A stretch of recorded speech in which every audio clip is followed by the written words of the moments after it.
Hey everybody, it's Andrew from Collective Intelligence and welcome to the second episode of the Collective Intelligence podcast. Today we are conversing with Eitan Reiter from Loud and I was super pleased to host this conversation, so I hope you guys really enjoy it.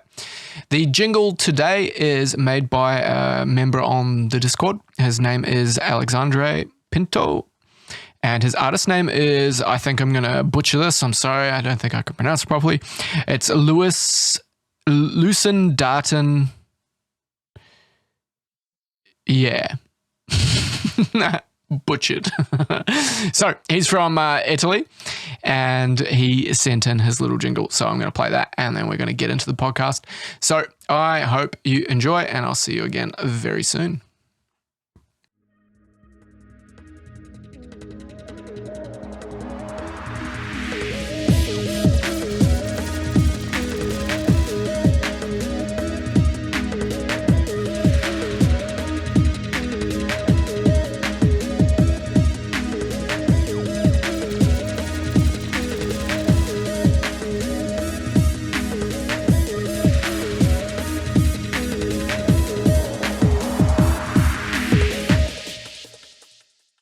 Welcome to another episode of the Collective Intelligence podcast. Today, I'm joined by Eitan, who is an ex-member, part member of Loud, and the current producer under the name Out of Orbit. So, Eitan, welcome. How you doing, man? I'm good. How are you? Not too bad, man. Not too bad. So, a mutual connection of ours, Taiku, got us set up. So, I'm just going to go shout outs to Taiku. And I'm going to ask you, Eitan, what's the first time you encountered his tasty pizza and his beautiful smile? Wow. It's a hard question. I'm kind of having trouble with placing memories on a timeline, you know? Yeah, I can understand. Maybe we don't need to go down that road. But yeah. I'm sure it was a great moment. Yeah, absolutely. So shout outs to Taiku. So Eitan, today we've got you on the podcast to kind of chat to you about your experience in the psychedelic trance scene as a producer. I want to talk to you about your new project. But to kick things off, do you want to kind of give us a bit of an idea of who you are and where you've come from and your musical adventure? Well, I'm Eitan. I live, I'm talking to you right now from Israel, from a small town called Kiryat Bialik, which is close to Haifa. It would be the north of Israel, even though all of Israel is like 6 hours drive from the north to the south. So it doesn't really say anything, but I'm from here. And in this area, actually, in this little town that I'm from, it's like the suburbs of Haifa. A lot of trance producers started back in the 90s. Even Infected Mushroom were living like a walking distance from where I am right now. Cosma, that is not with us anymore. And a lot of music makers started at this place. I have no idea why. Maybe because it's kind of like a gray little place that there's not that much to do but make music. I don't know. But yeah, that's the thing. And psytrance was a big part of my life when I was like 16. I'm 38 now, father, got 2 daughters, wonderful family that I'm very happy. And I think ever since when I started Loud, it was like 2005 together with Kobe. And at the same time, I kind of had the need to also have solo projects. And that started in 2005 with like chill out or electronica. I don't even know what to call it, but like my first album kind of involved a lot of musicians and recordings and such. And then it kind of moved into techno. And all over the years, it was like, am I making trance? Am I making techno? I think that only lately I'm really on a mission to drop the whole genre thing and just try to make my own thing and kind of combine. It's happening. It's a very slow process, but yeah. Musically, I just want to sound like myself, I guess. Yeah, I hope that covers it. Yeah, definitely. So Loud was started in 2005. Is that when you started music production, or is that when you guys felt like it was time to step forward? Well, I started music production when I was like 15, 14. That was like probably before the year 2000. I started out producing music, and that was with a little bit with Impulse Tracker. It was a very old program, looks like the Matrix, when they and and then Cubase, and yeah, I got my first sounds from areas from Infected Mushroom, and I think he was not that much older also at the time, but yeah, but really started as a kid, and never thought about what's gonna happen with it. Just enjoyed doing it. And then, like most Israelis, I had to go to the army for 3 years. And then quite in the end I had a friend in the army, which was actually also a friend of Kobe. So his name was Owen, and he was the one that brought us two together. It was like, I have another friend that wants to make music. And so when I got out of the army, I didn't know what I'm gonna do with my life. I went on a trip to South America for 6 months, and there I kind of decided that the only way to continue is to keep traveling, and the best way to do it is with music. Yeah, today I just want to stay at home. Yeah, you've come full circle. Yeah, exactly. COVID was the best. Best time. No, yeah, but. A lot of things have changed throughout the years, obviously. Yeah, definitely. Your priorities have shifted as you started your family and that sort of thing. So that's understandable for sure. Now, with Loud, when you first met Kobe, did you feel like there was a sort of musical synergy between you two from the start? Yeah, of course. Our first mission was to sound different. I mean, we called our first track No More X, and that was because it was no more of the same thing. We didn't get the place, we didn't get what's happening with Psytrance. We didn't necessarily even like it, what was going on at that time. And it was kind of like a protest kind of track, No More X. And besides the X, every single act had an X in their name. Enough of the same thing. We're trying to bring something new. It wasn't from any I don't know the word in English for that, but we didn't think we're better than anybody else or something like that. It was just, we didn't even think about that stuff. We weren't even an act. We were just two people that wanted to make different music so we can enjoy it. And yeah. And who were the sort of early supporters of the project, that sort of got you guys behind our decks? friends, all the friends that came back with me from South America, they were just sitting in the place. It was more of just a place they came to, people were still young, and some of them still living with their parents at that time. And I had a studio, so, where everybody going to go, and it was just a place to chill out and do whatever you want to do. And people used to just hang around there. And every time I work in the studio, there were 10 more people at the room. It was all full of smoke, and yeah, it was really hard. And but the early supporters were the really, really good friends, and it was fun. You used to go to a party and you'd recognize every single face on the dance floor. Yeah. I remember the first party we played. It was packed with 400 people who actually knew us and wanted to hear us. The music sounded like shit, by the way. They totally forgave us.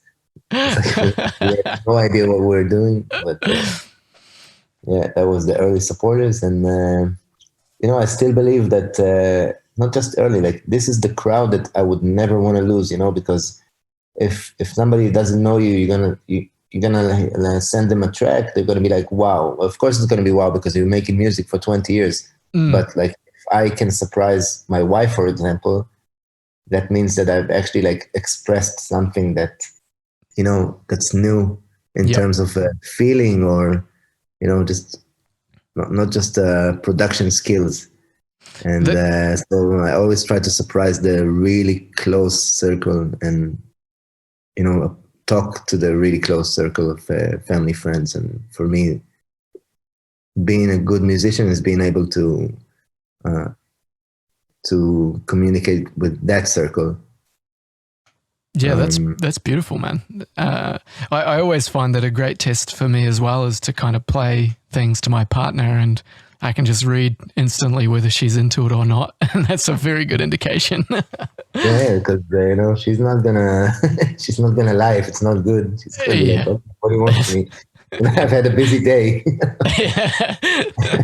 Can appreciate that honesty for sure. Yeah, definitely. So tell me, like, I watched your video where you presented the Out of Orbit album that you just finished, Oh, and you talk through your process, and you're in your studio, and I was curious because then I watched your video about Transient, and I saw that you made a sample pack, and you decided that you were making that sample pack, and then you were going to get rid of all of the gear in your studio. And I find that really interesting process. So I want to talk to you first of all. Obviously, you had all of that gear when you made the Out of Orbit album. Is that yeah, I correct? had all Yep. that gear, and not only did I have all that gear, it was the eighth studio that I've built, and the really insane thing about that studio was the fact that it was wired like a dream studio. You could basically, at the same speed it would take you on your DAW to open up a delay, reverb, and switch what comes before what. You could do that with all the gear that I had there, just with the patches and stuff. Like the whole design of the patching, and the way that the instruments actually work with each other was perfect. I've put so much money on that. But first of all, I believe that studios are, they're just a tool. Mm-hmm. They're there to make something that is much bigger than a studio, which is the project. And that's the way I looked at it. And Mm-hmm. also, I mean, I'm kind of emotional in certain things, and when I decided to like drop Loud and start over again, and actually it was a good bet, because I really worked really hard to make that album, and I wanted it to sound really, the best that I could. And things did turn out great, and I did get booked to all the best festivals that I wanted to play, really in amazing time slots and everything, and was invited to do like live shows with other musicians, and everything was looking like it's going to be really, really great with that. And then like everybody else, I got the bad news that 2020 is canceled Yep. whole year. And I guess because I already kind of was missing the crowd for 2 years before that, because that's the time that I took off from being really at the peak of gigging, like flying 3 times a week and playing at really big stages and everything. And then I just decided to stop it. I already missed the crowd so much. I even call the album Wisdom of the Crowds. Like I Yep. really missed the part that playing to people had in my life. And when that was like, when people told me, it was like the world is saying, okay, one more year. And I just couldn't take it, anymore. It was like, okay, I want something new. I've already had my 2 years away from the dance floor. I don't know if I can even deal with waiting another 1 or 2 years. I just want to start from scratch. I had kind of that vision that I got back to where when I was like 16 years old and making music at my parents' house with just a computer and nothing, and like two really shitty Sound Blaster speakers. I was like, okay, you can be creative with anything. And Mm-hmm. just like looking at a blank piece of paper, that's what I wanted my studio to feel like a blank piece of paper. So I sold everything in 1 week, except for the SH101. I couldn't do that. there was a person that came to buy it and was like, oh, can you demonstrate it? He saw me playing on it. He was like, I'm not buying it from you. You have to keep that.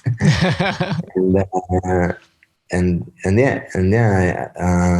that one is still there. And then whatever, I kept very few things that I can still do live shows with, like one drum machine and one synth, and yeah, everything was sold happily to really good friends, so I can still visit and feed my.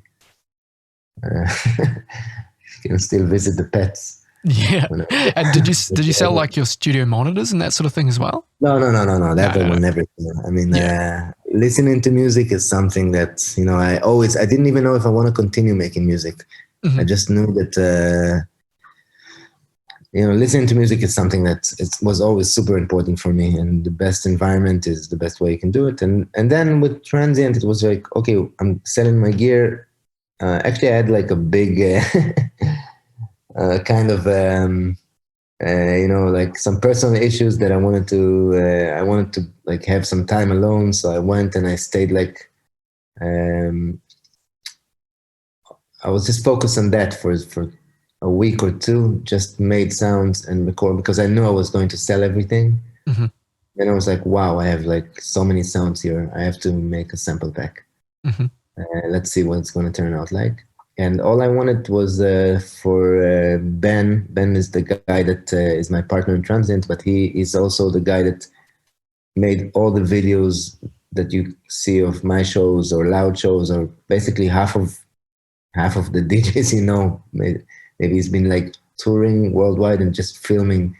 And I was like, hey, can you make a commercial for my sound pack? And he was like, you know what? Let's just make a platform, our own platform, and instead of just doing a one-time little thing, let's try to take it to the next level. And yeah, I'm happy that it was his idea to do it that way, and so far it's going really well. And where would people be able to find that sample pack? I mean, we have a website, Transient Studio. And there's at the moment there's just one Transient.studio. You can just click that. At the moment there's only one sample pack, which is mine, but we're working on 4 other ones at the moment.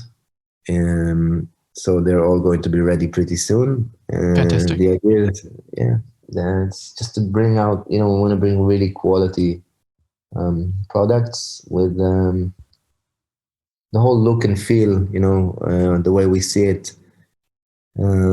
It's an interesting project. It's an opportunity to work with really great producers. It's almost like producing producers. And is all of it going to be based around like analog hardware, like sampling of analog hardware? Not at all. You find the person that has something special to like, for example, one of the 4. One of them is like a hip hop producer. Is called Shekel, and he's very known here in Israel. He's making like really hip hops and R&B and stuff like that to the radio. Like he had the most successful song last year, so he's a really interesting producer. And another one is like a super digital kind of producer that's working only inside the box, but he's like a freak of crazy soundscapes. And so there's no real like guideline. It doesn't have to be analog or digital. It's just we just want to find people and bring out their special, their unique characteristics, and bring that out with audio and visual.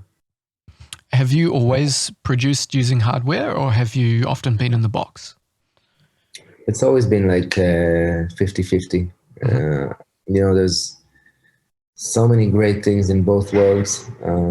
Editing obviously can really affect the way your music is. Editing is a huge part, and that's one of the benefits of working in the box.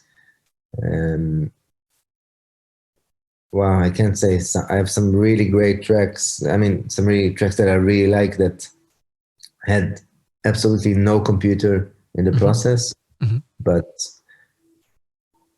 I don't think that I'm really good at one. I mean, usually I see producers that are really on top of their game, and it usually comes from the fact that they're just doing the same thing over and over again for years. Mm-hmm. And I don't have I'm not that type of person, I guess. I have to switch it up every. Yeah, that's probably because of deeper reasons, but I have to change it up Mm-hmm. every now and then.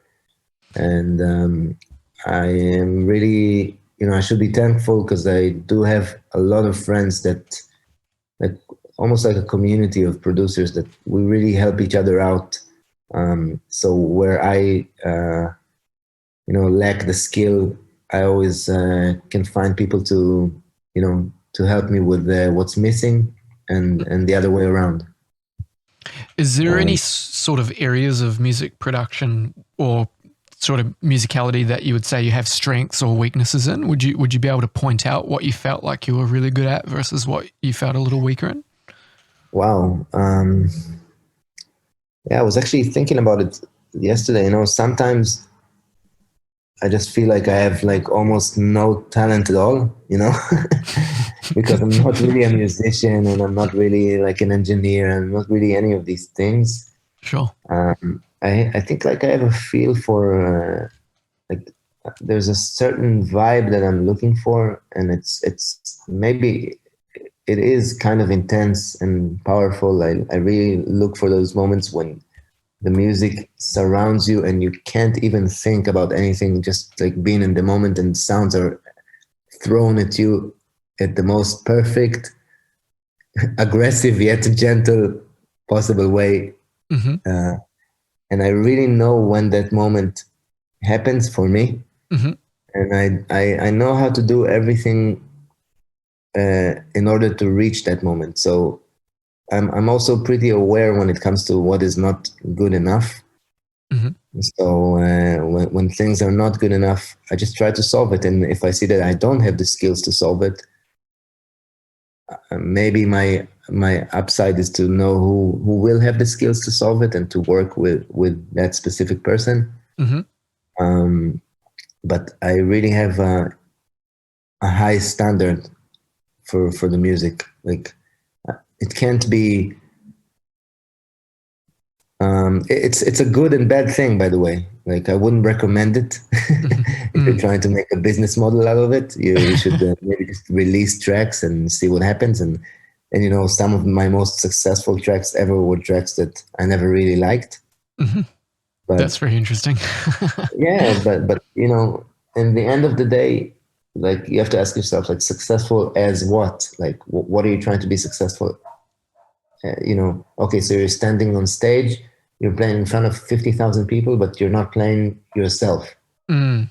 So what are you trying to do? Like, what are you trying? And that's something that I don't have the answers for. I can only say that when I make something that I can stand behind, and at all times, and just like tell people, hey, listen to this. I'm actually, I actually know that I'm not wasting your time. Because for Mm-hmm. me, like if I make you listen to my music and I know that you can listen to, I don't know, a Pink Floyd record at the same time, Mm-hmm. for me, it's like I'll have a bad, bad conscience. I was like, I'm wasting your time, Sure. That's why would you listen to my music, when there's so much good music in the world. So that's like that's what I'm trying to always. I want I want the track to be justified. Mm-hmm. You It know. sounds like you've got like a sort of strong sense of intuition for what your taste is and what your vibe is, and that yeah. Do you feel like you've always sort of had that intuition when you're Uh, listening to maybe something you've made and like feeling like, yep, this is right. This is the I right think direction to go. it became stronger. Like I have these moments that I remember, like in parties when like exactly that right second when you feel it, you really feel it with the crowd, and then you tell yourself, oh, that's it, that's what I was looking for, Mm. and then that feeling is like something that you go back with, and you sit in the studio and kind of try to recreate it. Like with Loud, for example, I can pinpoint. I know things that were like, okay, that's a Loud moment. Hmm. I could have actually. yeah, sometimes it can be something that doesn't sound like anything else. I always try to surprise myself in the studio Hmm. and then get the same type of feeling, because when you're talking about a feeling, it's like so subjective, that it doesn't. There's no real workflow to get to it. That's Mm. why I don't care about like which gear I'm going to use. I'm just looking for that feeling. So, and then when I know the feeling, I can actually get to it with 2,000 different ways, uh, and it will never. You're never going to listen to the same things. You're just going to experience the same vibe. And that's kind of. I hope it makes sense. Yeah, absolutely, man. What I find very curious about what you said a little earlier is that you feel like um, you were saying like you don't feel like a musician, you don't feel like you have anything that you're like what I understood is you're saying you didn't have anything that you really felt like a master of, or that's really curious for other people on the outside looking in, because I feel like what they see is they just see you as you are and as your music is presented. So it's quite interesting to kind of get a little bit of a sort of. Maybe I do have an upside. I come from I used to draw, like paint, draw, do that a lot when I was young. Mhm, So I'm kind of visual in a way, mhm, and I kind of see sound design as sculpting. So I think sound design is maybe, if you take the musical terms, like arrangement, blah blah blah, all that. I think I have my ways of solving arrangements, and I have my ways of making interesting melodies, but I think sound design would be my the world that I feel most comfortable in, and mhm. that is really like maybe easy for me, Yeah. because I can actually see. I don't know, it's really like sculpting when I get down to what it feels like. Um, but then I can totally.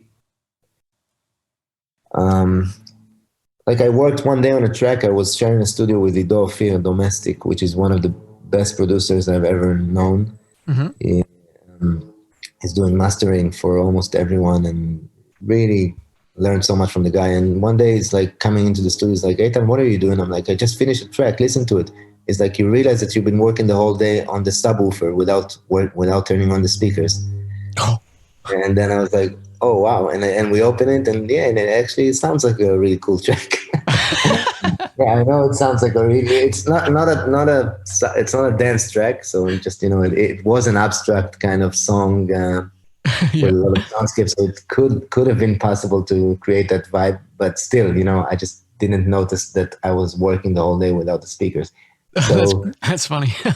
yeah, so yes, sometimes I can be totally inside my imagination and just like almost zero awareness to the sound. And yeah, I mean, very, very abstract. I can't tell you. Um, I'm just very focused on what I'm not good at, and what not the opposite. Mm. So that's why maybe my answers sound like that to you. When you're sort of approaching electronic music, I noticed your tracks that I've listened to for Out of Orbit are obviously like very hypnotizing and very much what I would describe as trance, which is peculiar because it kind of like when you think of psytrance, you think of like the typical kind of Tyrol rolling bass line. And what Yeah, and what you're working with is would you describe it as square bass? Would you the sort of type of bass line that you're using? Let's quit with describing things first of Yeah, all. yeah, Well, it's that was done mostly analog, the whole thing. So sometimes hmm you have an idea in your head, and you have a tool, like for example the SH-101. hmm You have something in your head, you try to make it on the. That's what I like about analog gear. And then the gear tells you, hey man, this can't work, this is hmm never going to sound good with me. That's what the synth is telling you. So like, okay, let's see what it's like, almost like a conversation with a synth.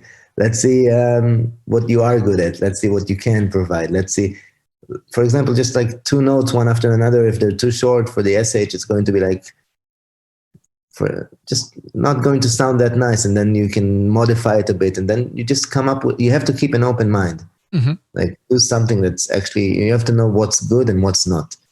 Just because you've made something that you had in mind, it doesn't mean that it's good. Even it can be like a success story because you wanted to do something and you actually produce it. But once you've succeeded with producing what you had in mind, then you have to ask yourself, is it actually good? That's the real test, you know. And and yeah, I mean, I try to avoid the rolling basses because I personally don't feel, I have this theory that every sound that you cut shorter than a 16th note, it sounds like the same sound.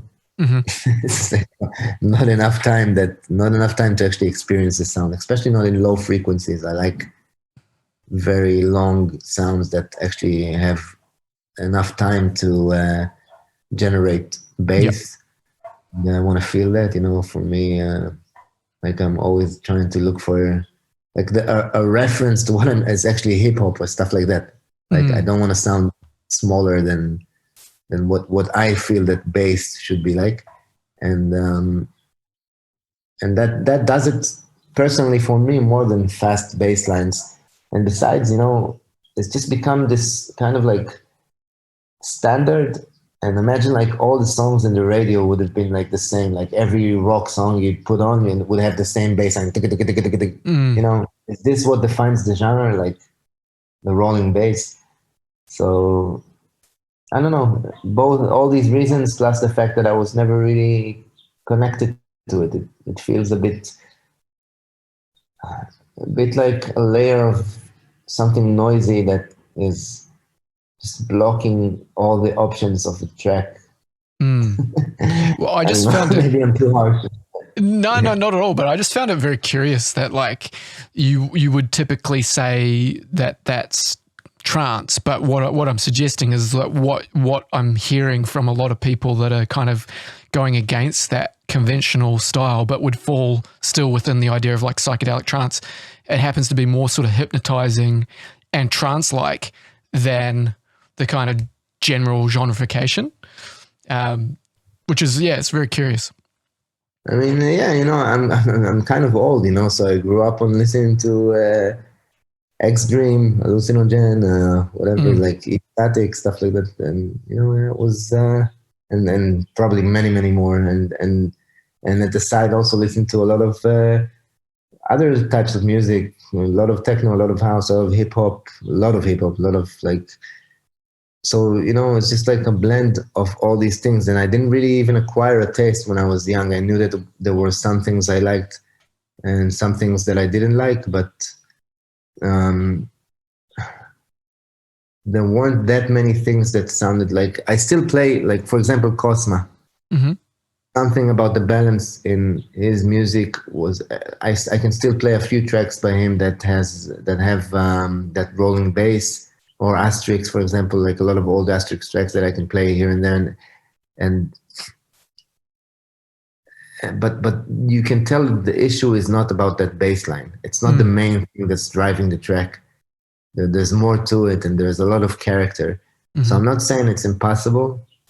I'm saying it is possible, but to me, a lot of the stuff that is produced today, it sounds kind of the same, and there's probably many reasons for it. I mean, first of all, let's think about it. People have the option to do it at home very easily, and they can download presets, they can download templates, they can do anything, and they can even release it without getting up off the chair. They can actually do that from home, and they're doing it while they have other things on their mind, like posting on social media, talking on social media. Like their mind is not completely at one place, and you know.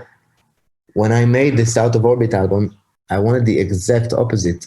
I was going to only live, breathe, and do anything that is around that album. So I stopped gigging, I stopped everything. I didn't even want to be on social media. All I've done was connect wires and record things.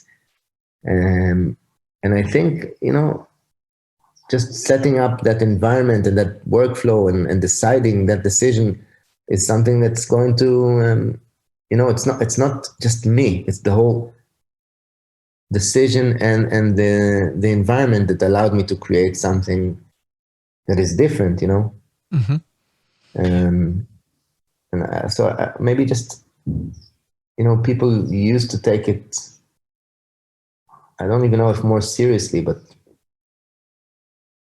if you wanted to make music, there were a lot of things involved in the process. You had to build a studio, you had to focus on that, you had to learn a lot of skills. It's way easier these days, and there's no labels that are going to tell you, hey, it's not good enough, So there's no, you should be your own critic, and when you're starting out, when you're 20 years old or whatever, you think that you're the best in everything in the world, and the whole world deserves to listen to you. So that's kind of dangerous. Yeah, absolutely. The accessibility of being able to get into music production, like it's become like I only started producing music myself about 7 years ago. So I had obviously YouTube tutorials I could learn from. I could learn synthesis completely from that. I know that, if I was starting out sort of 10 years before that, I would have needed to either have had a friend that could show me the ropes of like sound design and using the DAW, or, the sort of progressing technology has made it so easy, but then it kind of feels like it has watered it down a bit and made it to a point where, anybody really can sort of spit something out. So the signal to noise ratio is, kind of way off balance. Yeah. It makes you think, like, is it still a legit art form, but as always, like, it's always the innovators that are going to stand out, So even in that type of world, that there's still room for art. There's still room for that one act or, one thing that's going to stand out and do it from another angle. It's just that the world is changing so fast, and that's even more of a reason why it's like we're never going to be able to keep up with that. So the only thing you have left to do is to really dive in to yourself and try to figure out what is the maximum that you can get out of yourself, and how you can sound the most like yourself, and I think that's the only chance you have in standing out. That really starts to answer the next question that I was going to ask, because I was going to say, what would you say to somebody new that is setting out? Because obviously it's oversaturated. How do you set yourself apart? So you're suggesting that if they mainly focus on themselves and their musical taste, would you add more? Well, I can't know what's right for another person, but I have I teach some classes in BPM school. We do anyway. I teach classes about music production, and one of the first homework lessons that I try to give people is to learn something new at home, not from a tutorial, because I think there is something very important in just experimenting with instruments and finding out things for yourself, like that nobody else can tell you. Like, people are going to tell you, don't touch this button while you're holding that button, don't touch, and this don't go well together, and you can do exactly that, and that's going to be your thing. Even though people have been telling you to avoid it, or tutorials have been telling you to avoid it. So the only way you're going to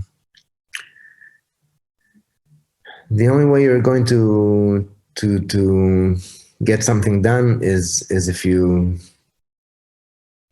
experiment with your, just experiment, just touch all the buttons, see what happens, and have an open mind. And yeah, that's one advice. I mean, I could give a lot of advice, but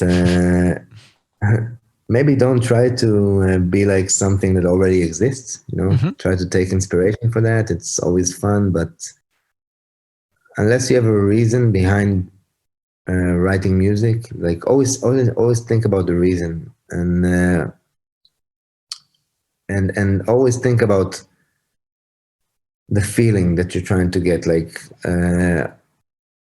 a lot of people in the last course that I taught, some person was like, "Hey, I'm missing some hi-hats."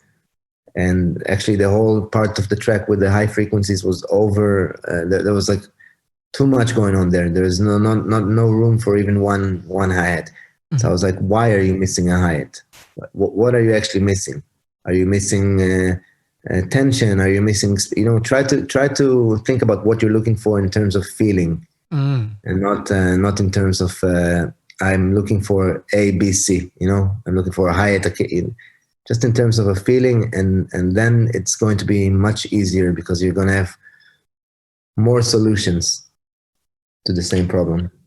Well, I guess what he's getting at as well is that he thinks that in order to have what would be generally perceived as a complete track, he has to have all of the key ingredients, and that a hi-hat seems like a key ingredient in order for my track to be finished. But yeah, you're saying don't necessarily focus on. There's also a solution for that problem. What you're talking about now, the only good solution for that problem is to just educate yourself and listen to music. I honestly don't do that enough. I try to book as many DJ sets as I can just to have like the opportunity to okay, today I'm gonna sit down and search for new music. But there's so many amazing electronic musicians out there, and not only modern and classic. Like everything that's happening now and everything that happened even 20 years ago, you can learn so much from that. And then you're gonna realize that you don't always need hi-hats, you don't always need a clap, you don't always need a kick. You can generate the same feeling with so many different ingredients, and you just need to educate yourself musically. And so the first, like if people come and they want to learn a bit more about psytrance, for example, the first thing I tell them is to go home, listen to these 5 albums, try to do it when you're in a good state of mind and actually experience them, and come back to me when you're when you're ready, because some music out there is really, life-changing. I still believe that it can be an amazing form of art. But you have to aim for that. It's not going to just happen if you're going to follow a cookbook and with the right ingredients.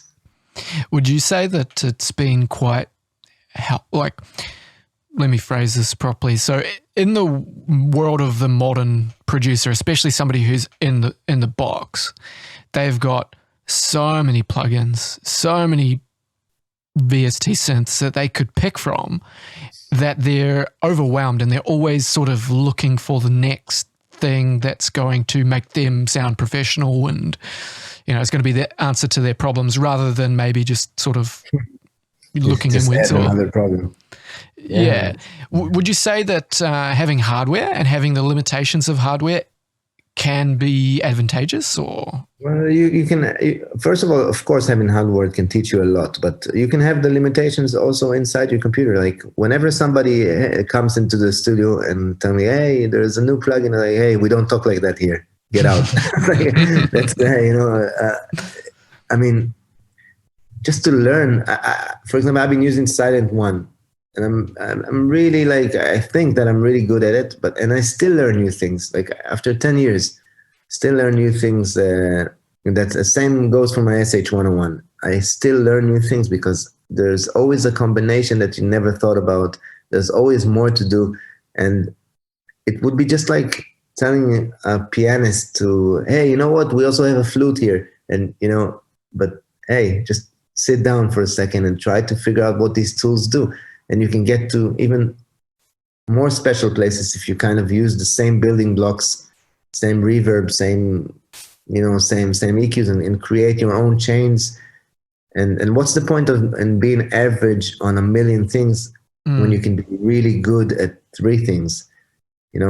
Just you also have to think about why are so many. I mean, this goes against transient and also what I'm doing, but so many people come out with new things. They want to sell them. They advertise it as if you have to have it now. And we're kind of like sitting at home and just looking at amazing commercials that are really directed to us with all of technology and what it has to offer to really get to the right client.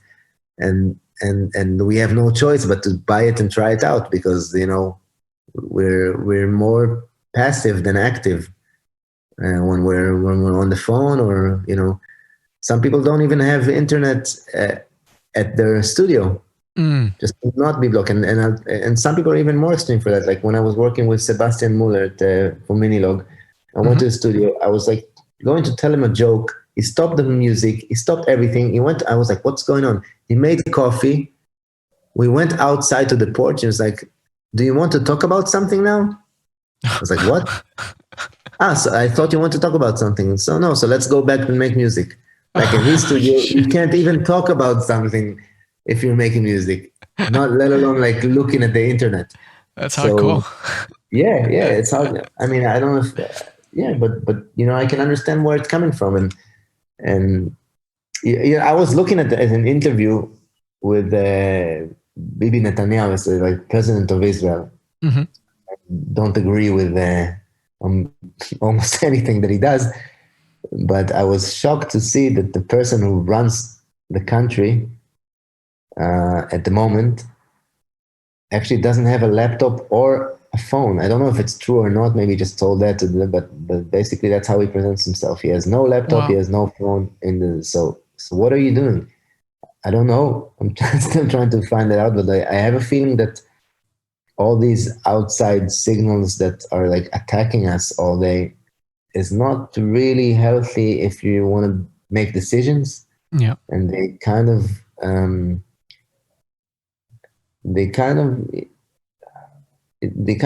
get you away from yourself, like further away from yourself, and it's not something that you as a musician would need. I mean, we're trying to do the opposite. Well, the thing is that we're often trying to get ourselves into a state of focus and a state of like flow. And if we're used to the distractions of our phone going off all the time or checking Facebook, like this actually is actively like against that idea of like being able to focus for periods of time on the music. Like, yeah, they're just counterintuitive. Yeah, definitely. And it's such a struggle, these days. So like I said, I actually had to stop gigging because I wanted like a state of mind that's completely carefree about everything. I wanted my biggest problems in the day to be, is my hi-hat too high or low in the mix? And and maybe that's extreme too, to be honest. It might be extreme, but the results were really felt, I would say. And it's like when you do something, I mean, okay, let's take something more extreme. You have to go to a war right now, or that's too extreme, but just like maybe play a game of soccer, okay, basketball, whatever. You can't check your phone while you're doing it, right? Mm-hmm.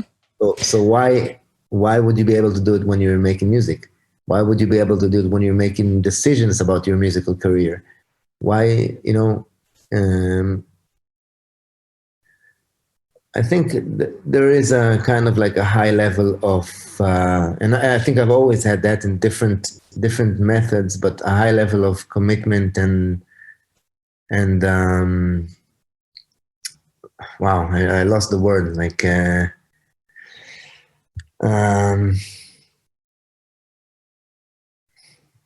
yeah, okay, commitment would be good enough. Yeah, just like being committed and just like making sure you're doing what's necessary, and having like a priority. For me, it was like, okay, I chose to make music. It's probably going to be a very hard thing to make a living from it. It's probably as big a decision as if you want to become like a doctor or something. That's what I thought in the first few days. Yeah. So I have to take it very seriously. Otherwise, I would just be playing a game and not really um, living a good financial life from it. And the key for me was like having the ability to have a good income from music, but also never selling out, you know, Mm. never having to change my music for that, but just create from a place that see what happens, record that, document that, and then do what's necessary to put it out in the world and sell it. Uh, and that's never too easy, I have to tell you. Yeah. Yes. So obviously, you when you were kind of making I don't know, when you've been thinking about this idea that you are going to be a musician, this is your sort of career, this is going to be your living, you seem to have like a sort of, you understand the responsibility that comes with that you need to be able to support yourself, et cetera, et cetera. I feel like that's something that's maybe it's not really often thought about when people think that, okay, I want to chase my dream and I'm going to sort of make it happen no matter what. But in the meantime, they seem to make quite a few sort of irresponsible decisions on that journey because they're not sort of thinking about the bigger picture for themselves. Yeah, I mean, sorry. And so yeah, obviously you had like a bit of you realized that you needed to make something out of this. Do you think that kind of attributed to your kind of drive with music? Yeah, I can tell you that I still have a very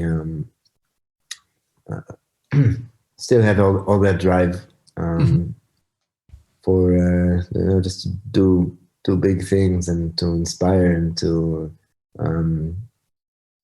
express myself, with music in the most accurate way. But there's so many things you have to improve it, like whether it's your abilities in the studio, your technical abilities, your social abilities, your business decision making.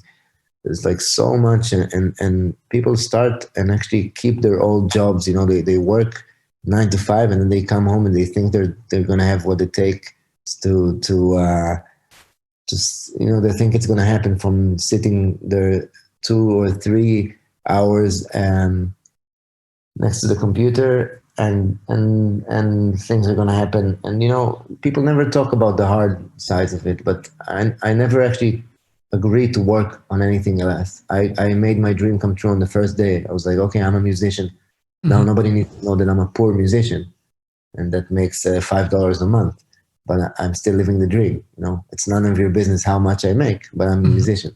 So I had no job. I actually rented a studio before. I rented an apartment. Used to sleep over either at my the girlfriend that I had at the time, or friends, or even at the studio. Sometimes I used to take down the door. It had acoustics on it and actually sleep there if I know no better place to go. And really, like, I woke up every day very early, got out of there very late. All my friends moved to Tel Aviv. Some of them were actually trying to pursue a dream of making music, and they told me that they're moving to Tel Aviv to make connections. Okay, so you're gonna make connections, but you're also gonna be working as a waiter for 13 hours a day for to pay like insane rent, rents that you have there, and make. I just wanted to really at the professional studio at a very early stage, and I decided to go with it. So I wanted to give it all I have at the when I decided. Of course, there were many moments that I wanted to quit, or told myself, okay, maybe it's time to study something. Maybe it's a good time to go and study architecture or whatnot. But usually, when you think about it, these moments were actually they happen because of triggers, like, for example, breaking up with a girlfriend, or just big changes in your life that you're like, okay, what else can I? So you have to be very strong and like really know what you're going for, Mm.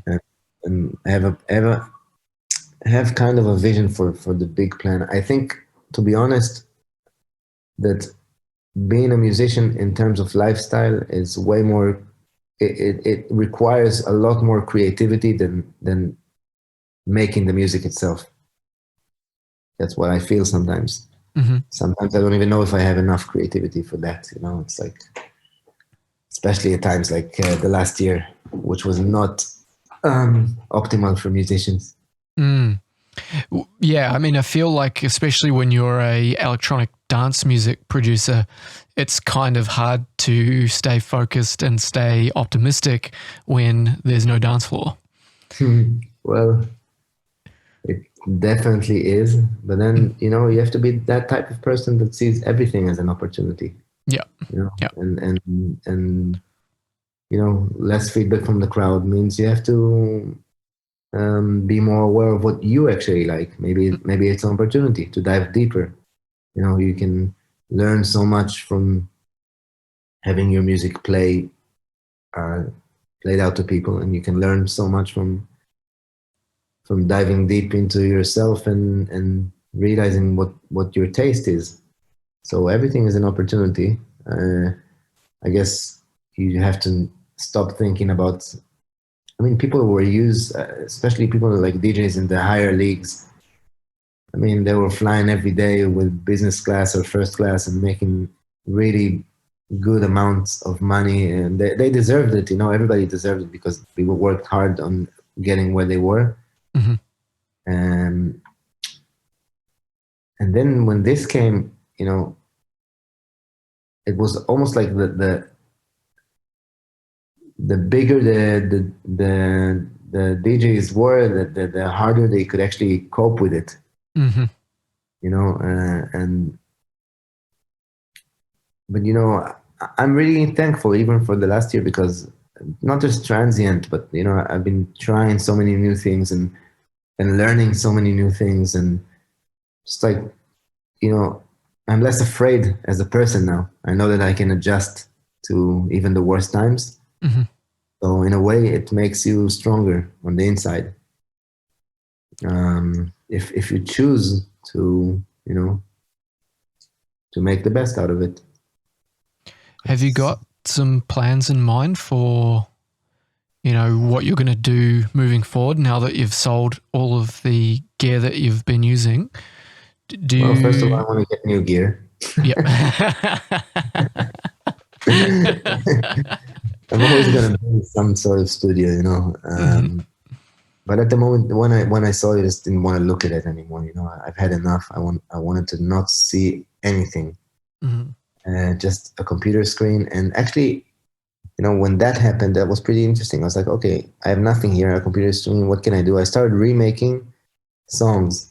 You can find them in the transient YouTube, Mm-hmm. like remaking classics and pop songs and songs by Madonna and Kraftwerk and hip hop songs and Beyonce and whatnot. Just picked some genre that I have nothing to do with and actually sat down and reproduced the song until you cannot hear a difference. I was like, okay, now it's time to really work on my skills. There's nothing better to do.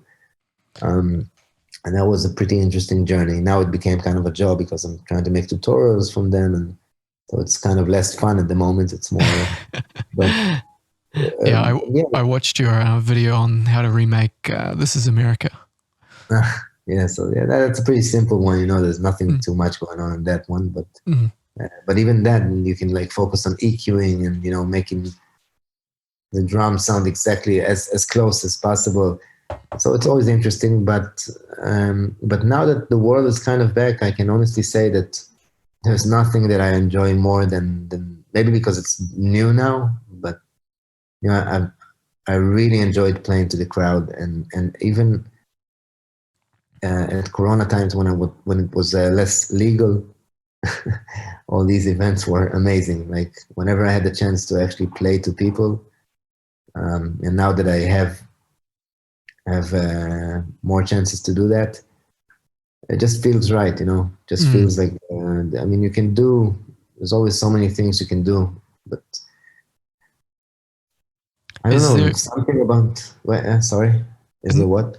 I was going to say, is there a particular moment that like stands out to you where you have been performing in front of a crowd and that moment feels like it was maybe one of the most ecstatic or most memorable moments for you?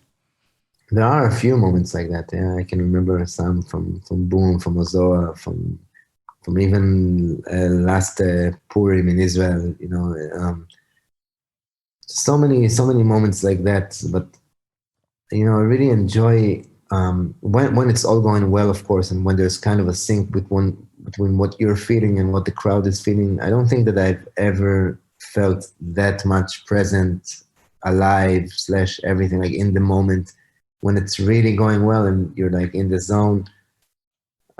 Wow, there's no, I especially enjoy playing techno, I would say, because like there's so much you can do on the decks Mm-hmm. and can be so creative. And I really like the fact when people start to scream when nothing really, just because nothing happened, it's kind of the opposite.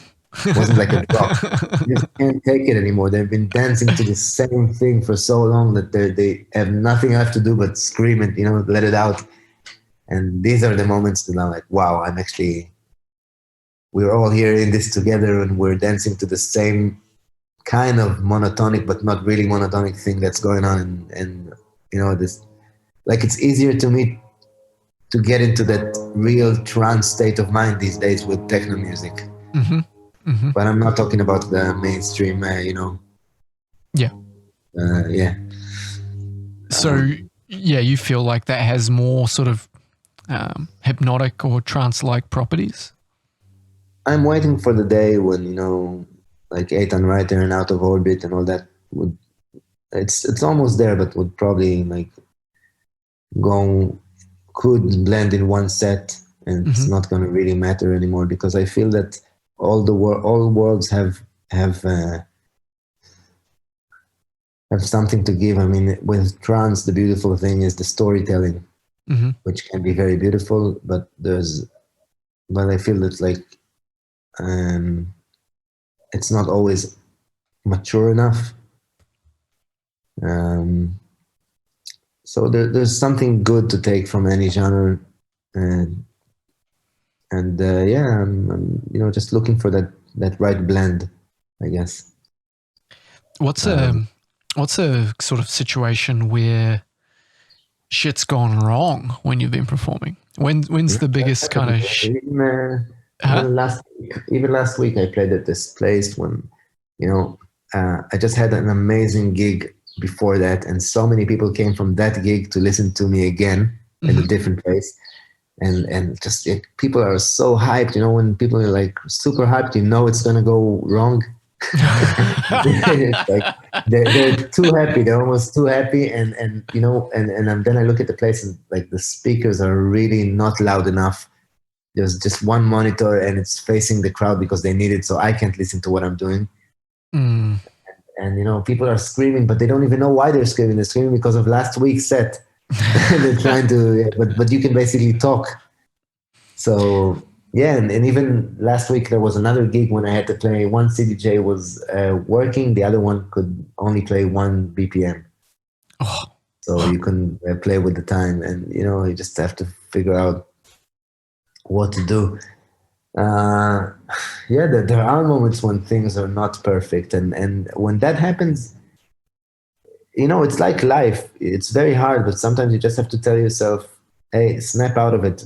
Being negative is not going to work. Yep. Make the best of it. Mm. See, that's what you have at the moment. You have one bad CDJ, you have no volume. What are you going to do? Don't think of the bad things, and don't try to recreate a moment that you had, an amazing party. It's not always just you. You can have a good set, but everybody was there with the right state of mind and the right scenery and everything. So of course it was a great party in the middle of nature, and you can't expect every gig to be the same. Some things you just need to understand what they are and what the best is that you can do, and not expect for anything different, and then then you're ready for surprises. Then you might even surprise yourself, and things can even turn out better than what you've expected. I saw you perform at Rainbow Serpent Festival in Australia with Perfect Stranger. Can't remember which year this was. Yeah, it was 2 years ago, I think. That was such a strange experience. It was what? Sorry.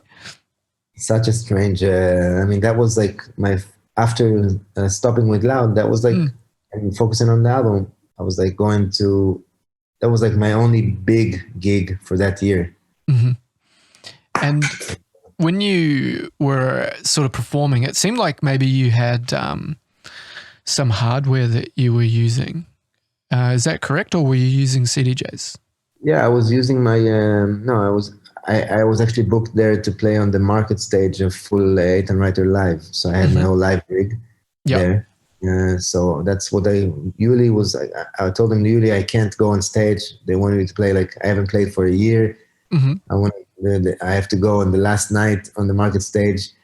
I was like, you know what? So if you're not feeling let's get one anxiety off. Like that's standing in front of the crowd. That's one thing you're going to get used to.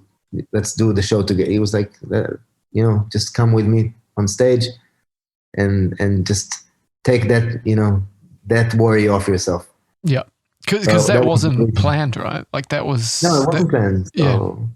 So I was like, I was just jamming on top of it. We have a lot of tracks together too, Yuri and I, and so I know most of his music, so it was pretty easy to jam on top of that.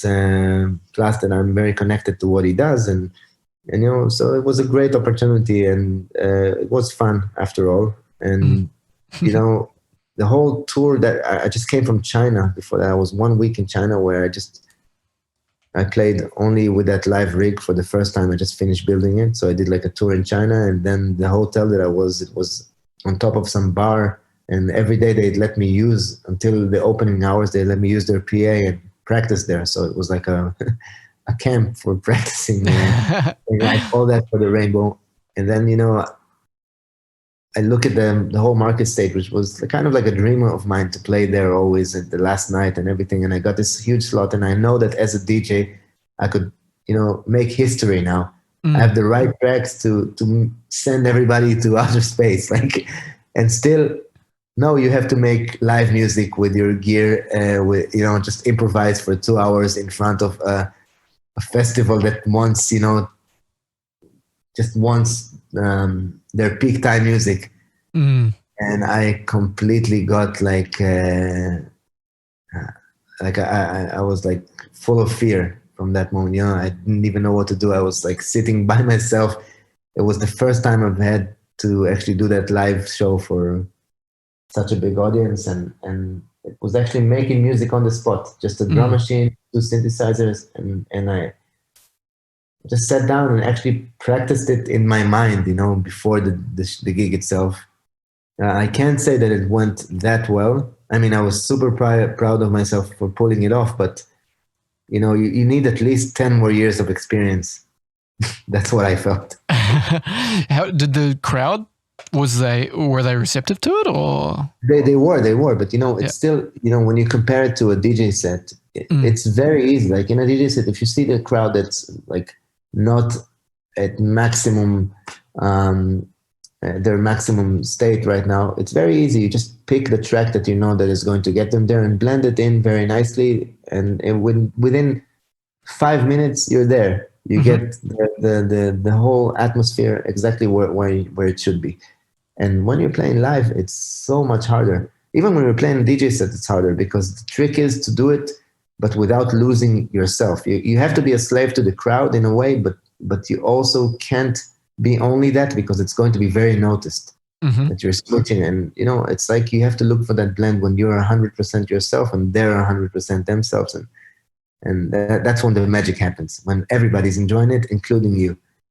And with live, it's, you need so much experience. I mean, I do have 20 years of experience in playing playing DJ sets, but there's a difference between playing a live set to 100 people or 500 people than to a peak time at such a big festival like Rainbow. Mm. I still believe that it's something that um, I'm only at the beginning of. It requires so many different skills playing live, and especially if you want the same impact that you would have had as a DJ, and that's not something that I like. Otherwise, what's the point? Just to write down to say that you had a live show. I mean, it has to be at least as good, if not better. Yeah, understand. Yeah, that would have been a pretty intimidating crowd to play in front of if you weren't feeling fully confident. It's a big, it's a pretty big stage. Yeah, but you have to, you have to just do it sometimes. It's just like, okay, just do your best, and whatever happens. How many times had you been to Rainbow Serpent? Is Rainbow Serpent like a sort of festival that was on your radar? I think it was my fourth time even. Wow. I played there as Loud. I played there as Eitan, and I love that festival. Even I think that my favorite set that year was actually on the Chill Out stage, which was not even planned. Just like just came and had fun, and yeah, I mean, such a great festival, and I've been exposed to so much great music while being there. The first times, like, just there's not that many. When you work, when like DJing becomes your work, sometimes being at parties is not like the most fun thing to do because you're like super used to it. And sometimes I could enjoy just being in nature, or you're not necessarily feeling like being in a party, especially since you've been to 5 others the week before. And but Rainbow has always like made me feel comfortable. Like it doesn't matter what you're like, what situation you're in. I only have great memories and from that place, and whether it's like the staff or the place itself or the music, of course, the crowd and the people that go there, but yeah, it's just a fun gig. I remember. I don't remember.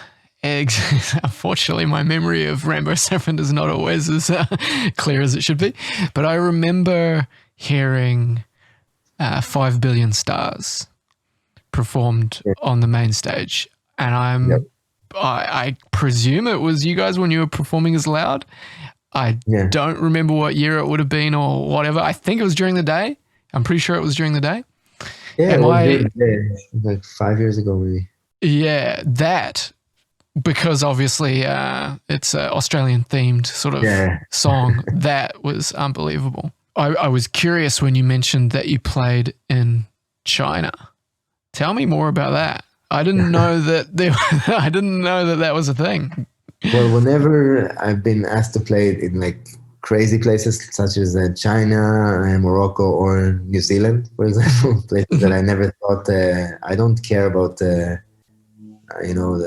Like every time that I said no because of fees and stuff like that. For example, there's this Midnight Sun Festival in Norway, was it? Norway, yeah. Like amazing experience, and I remember that my agent told them no because of a few €100 dispute, and like, wow, you're gonna lose that. So sometimes I really like to go to places that are not really happening at the moment, just to experience that, the scene in its innocent form. Like I think with Loud we did it with the United States when trance. I mean, now they have like productions that they have like trance almost as mainstream, but in 2005 we started touring the US with Psytrance when like it was so new. It was like clubs of 100 people. So so back to China, that's the situation. It was just like a very small part of the of the people there are actually aware to the type of music that I came there to play, and of course there is a kind of a big scene. Wow, it's just a crazy place, man. They just have a lot of money. They don't know what to do with it. They don't know what to even like. They don't know what to. They have the like the whole possibilities are there. They have the money. They have the people, but the whole culture is so new to them. So they're like, it's almost like they're trying things out. You know, some of these people that I played to, it was probably the first time they've heard that kind of music before, first or second. Yeah, that's amazing. So yeah, it just puts things in proportions. You know, it's good to experience that. I'm curious to see whether the scene continues to grow over there. That'd be really interesting.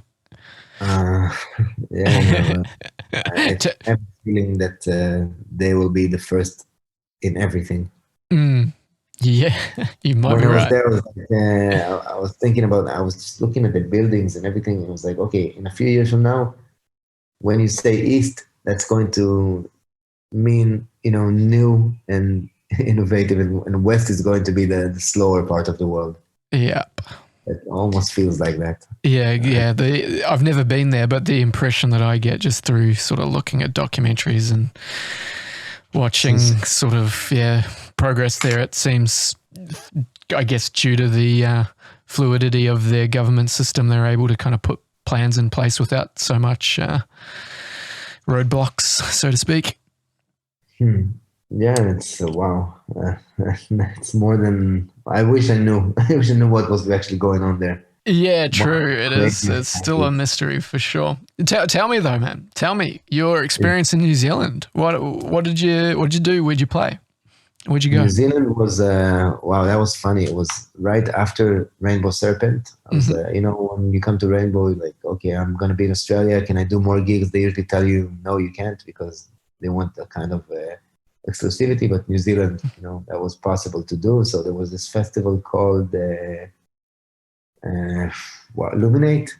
Illuminate. Yeah, cool. So I went, asked me if I want to play there. It wasn't, first of all, the festival itself is like a trip. I didn't even know where I was going, but it was, you have to understand, I was after a week at Rainbow Serpent. I don't usually go to more than one day, but you know, it's Rainbow, so I kind of wanted to experience it. Not a week, but I think I've been there for 4 days. Yeah. And 4 days in the festival, like full festival, you know, every like showering at the festival, staying at the festival, you know, just there's nothing better than going to a hotel after that experience, you know. Yeah. And I couldn't do that. I had to fly straight. I mean, I had a few hours in the hotel to take a shower, then fly straight to New Zealand. I get to New Zealand. First of all, wow! I'm like, wow! This is my first time in New Zealand. I'm at the end of the world. It's amazing. I step up on the plane. I like. And I see these two girls from Israel. It's like, hey, Eitan, we know you. Like, wow, even even here, you know, it's like you can't. But then I told them about the festival. They actually came with me, and I went to the festival. And the guy that was supposed to pick me up, he's like, what do you want to do? I told him, I'm after almost a week at Rainbow, I just want to sleep. He put me inside inside the hotel room, and I, you know, I went to sleep. I was like, wow, it's finally happening. So happy, smiling, my head on the pillow, and you know, I told myself I'll deal with everything tomorrow, find out where I am, what's going on, what I need to play. And like not even an hour or two later, somebody's knocking on my door. And I'm like, no, this isn't happening. This can't be. This can't be. I'm opening the door. I see the same driver. It's like, listen, I spoke to the festival organizers. It's like two women that run the festival. They want you to go there now. I'm like, what? But I'm playing tomorrow. What's going on? No, they said that you have to get there now. It's important. Oh, okay, shit. let's do it. I go in the car. I'm like really pissed off because I want to sleep, and it's really hard to get me pissed off. But you know, I want to sleep, and I get there. It's like, hi, nice to meet you. You know, you always have to be like very nice when you're meeting new people. Of course. But also something hard with this job. And she was one of them was like, okay, listen, they're really cool people, and we had like a chat. I was like, okay, so why did you want me to come here? It's like, no, we just wanted you to experience the place and the sky and the stars the day before your set. Jesus Christ. What? Okay, I'm pointing up. Like, is this the sky? Yeah. Are those the stars? Yeah. Okay. Is this my tent? Yeah. Okay. Ciao. Bye. Good night. That was the kind of experience. Thank you. I wake up later and then I realize when, like in a festival, when it's not legal to sell alcohol, it's like a full hippie festival. You have to wash your own like plates and stuff. You know, have you been to that one? No, but I know about it. So yeah, I know the culture there. Yeah. Yeah, it's super, super, super hippie, and it's cool, you know. And the music actually is. That's also, I'm sure that a lot of these people were experienced to techno or trance for the first time. Wow, okay. Yeah. Almost. Yeah, it was mostly based around live shows. Yeah. I think I was the only one there playing like 4x4 dance music, which is great. You know, you can really you know, have a. You don't need so much power to have an impact, you know, in your music when that happens. Were you performing as Loud, or were you performing as yourself? Wow, I can't remember which one was that. I think it was under Loud. Yep. But it was probably not a standard Loud show because of the fact that I was playing after 2 days of live band. So I'm sure that, you know, I allowed myself to make something that fits the situation. And yeah, wow, great, amazing country after the festival, and I spent some time like traveling. And, oh, great. Yeah, just experiencing a little bit of nature. And yeah, I don't remember what traveling is anymore, but yeah, you're not the only one. I would love to go back home and check it out again, but it's going to be a little while still. You're based in Melbourne? Yeah, I'm in Melbourne. So yeah, at the moment we can't even travel back and forth between Australia and New Zealand, but fingers crossed very shortly they'll be opening up a little bubble between the two so I can get back home. Wow. But when you go back from New Zealand, you realize how far it is from Israel. It's like you've been flying for 6 hours and you're only in Australia. Yep. Like you fly 6 hours from there, and now you're in the furthest spot that you knew about before. That is the furthest from your country. Yeah, it's super difficult to get to Israel too. Like there's not many flights. You have to either go through like Bangkok or the Middle East, and you can't go through the freaking Middle East. That's the problem. No, you have to. I mean, you can find ways to do it, like Air Jordan or something. But, but most you have to fly to. You usually fly to Europe, or there are ways to do it, but it's never going to be an easy flight, no matter what you do. No, it's not. Well, Eitan, thank you so much for coming on to the Collective Intelligence podcast and telling your story. I really appreciate it, man. I hope you had a good time. I had a great time. Thank you. And keep doing what you do. Really happy that I could take part. No stress, man. Thank you very much. So, guys, the links to Eitan's projects will be in the video description, so you'll be able to check out his personal YouTube account, then his transient account, and I'll link to his music projects as well. So if you're not familiar with his music, you can get caught up. Sweet. Thank you again, bro, and I'll see you soon. Thank you. Bye-bye.